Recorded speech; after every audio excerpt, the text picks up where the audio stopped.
Welcome to Mission Control. I'm your flight director for this session, and today we are treating your Cambridge AS and A-Level Arabic 9680 exam like a high-stakes flight system that requires absolutely perfect execution. Specifically, our primary objective is Section 1, Adab al Nisai al Muasir. Now, this topic is mandatory in every single examination series, so mastery of this section is literally non-negotiable if you want to secure a top-tier touchdown. Today, we're not just passively skimming a textbook. We're going to run a full simulation on how to optimize your answers, reverse engineer the examiner's mindset, and execute flawlessly. To help us out, I want to introduce you to two of our simulation pilots. First, we have pilot Alex, who tends to overcomplicate data calculations and burns way too much time and fuel. And then we have pilot Sam, who often ignores structural boundary constraints, risking total systemic breakdown. We are going to learn exactly what to do and what not to do from both of them. Okay, let's look at today's flight plan. First, we'll calibrate with the core exam principles. Second, we're mastering the method mark. Third, we'll navigate the top 3 examiner traps. And finally, we'll lock in advanced critical analysis. Section 1, the core exam principles, unlocking the syllabus. Let's fire up the pre-launch telemetry. Right, so here we're looking at the 3 distinct cognitive domains that the assessment objectives target. We've got knowledge and understanding, analysis, and evaluation. To clear orbit and reach the highest marking band, you need a balanced demonstration across all 3. Now, let's look at pilot Alex. Alex focuses entirely on knowledge, grasping those core concepts and reciting every single plot point of Adab al Nisai al Muasir, but completely fails to analyze them. That just burns up exam time and fuel for minimal gain. Then we have pilot Sam. Sam tries to jump straight to evaluation, questioning assumptions and throwing out opinions, but without providing the logical, structured reasoning found in the analysis column. That ignores structural boundaries and causes a complete systemic breakdown of the essay. Top marks require you to act as the perfect pilot. You have to interpret the relationships between the texts and then justify your evaluation with rock-solid evidence. I am pulling this exact mandate directly from Cambridge's syllabus communications. We need to treat command keywords like crucial system parameters. What's really interesting here is how this fundamentally shifts your approach. It pulls the focus completely away from just memorizing and listing facts. Superficial breadth means you're just skimming the surface of 10 different ideas. Analytical depth means taking 2 or 3 highly relevant concepts from the literature and drilling down to their absolute core. The examiners are explicitly telling you, hey, do not give us a shallow summary. We need deep, reasoned analysis. And when you achieve that depth, you unlock what Cambridge calls connected conceptual understanding. This is how you clear orbit.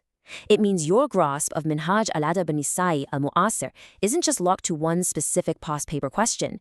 You actually understand the fundamental transferable principles so well that you can apply them to completely unfamiliar contexts or surprise question angles. You can navigate no matter what the exam throws at you. Section 2, Mastering the Method Mark, the process of reasoning. Let's map out our approach trajectory on the console. Marks in this section rely heavily on the method mark strategy. The examiners want to see you're working out. Look at these 3 sequential steps for handling texts. Step 1, extract. You have to pull the correct, relevant quote. Step 2, interpret. What is the relationship between this extraction and the question? Step 3, draw evidence-based conclusions. Listen, the absolute most crucial point here is that you cannot skip step 2. Pilot Alex makes this mistake constantly, jumping straight from step 1 to step 3, extracting a quote, and then instantly making a massive claim. You lose the method mark doing that because you didn't show the examiner the telemetry. You didn't show them how that quote led to your conclusion. You must interpret the relationship. To present your interpreted data properly, you have to apply the correct formats and use appropriate, high-level academic terminology specific to Arabic literature. But wait, let's say we hit a critical roadblock mid-flight. Your evidence links are failing mid-paragraph, and your essay is breaking down into informal rambling. I am overriding the console right now to inject a structural template to save your trajectory, the PEEL framework. Point, evidence, explanation, link. Make your point using specific terminology, provide your evidence from the text, give your explanation, which is where you evaluate the performance of the text and secure that method mark, and finally, link it back to the exact wording of the prompt. Do this, and your flight path stabilizes instantly. Section 3, Top 3 Examiner Traps. What not to do. But hey, before we fire the secondary boosters to secure maximum marks and dive into these traps, I need you to optimize your flight path. Subscribe to Ace the Exams at Ace the Exams right now and turn on all notifications so you never miss a critical briefing. Okay, let's resume the simulation. These next traps are pulled directly from the Cambridge Principal Examiner reports. We are initiating an interactive viewer radar challenge. Simulation 1. Imagine a highly complex, dense block of Arabic literary text from a past paper on your screen. You have a 60-second visual countdown clock ticking down to locate the hidden core variable. When faced with this, many students panic. They try to translate every single word, or they just guess the overarching theme. What you actually need to do before that clock hits 0 is isolate the single phrase or literary device that dictates the entire context of the author's argument. If you don't isolate that hidden core variable, you fall right into the trap of not analyzing the specific context. Moving to Simulation 2 debris detection, here are the 3 classic traps on our radar. Number 1, using the wrong approach for the wrong context. Number 2, forgetting to check format and presentation. And number 3, the absolute most catastrophic failure, providing generic answers not specific to the context. Let's run a quick scan to detect debris. A student writes, "The author discusses the struggles of women in modern society, which is a common theme in this era." Did you catch it? That sentence is pure debris.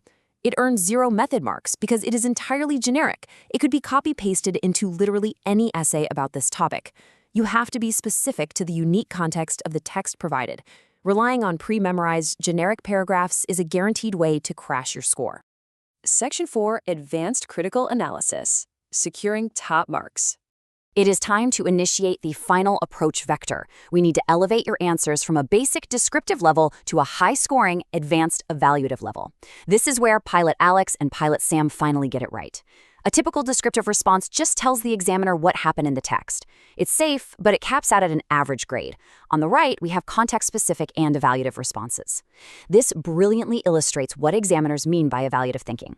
It's the difference between stating a simple fact like, "This character is sad," and explaining exactly why and how the author's specific stylistic choices convey that sadness within the broader societal context of the narrative. Tie your analysis tightly to the scenario.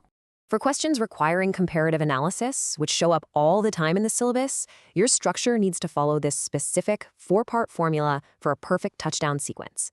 Step 1, identify similarities and differences. Don't just do one or the other. Step 2, use advanced comparative connectives in your Arabic writing to structure the thoughts seamlessly. Step 3, support every single comparison with extracted evidence. Step 4, draw conclusions about their relative importance. Which author's approach was more effective in conveying the theme? Why? That why is your evaluation. To truly impress the principal examiner and confirm a successful full-mark touchdown, you have to demonstrate these higher-order skills. Question the assumptions made by the characters. Consider different perspectives, like how a different societal lens might view this text. Evaluate alternatives. Compare the literary approaches used, and always justify your analytical recommendations with hard evidence. Doing this proves you aren't just a passenger, you are commanding the material. As we close out this simulation, I want to give you the ultimate pre-flight questions scan checklist. Before you write your conclusion in the exam hall, run this diagnostic. Look over your response and ask yourself, is every single point I just made linked directly to the given scenario? If the answer is no, you've hit debris. Go back, inject the specific context, and secure your grade. Mission accomplished, pilots. Before you go, make sure you subscribe to Ace the Exams at Ace the Exams, enable that notification bell, and drop a comment below sharing your specific subject and tier. See you in the next briefing.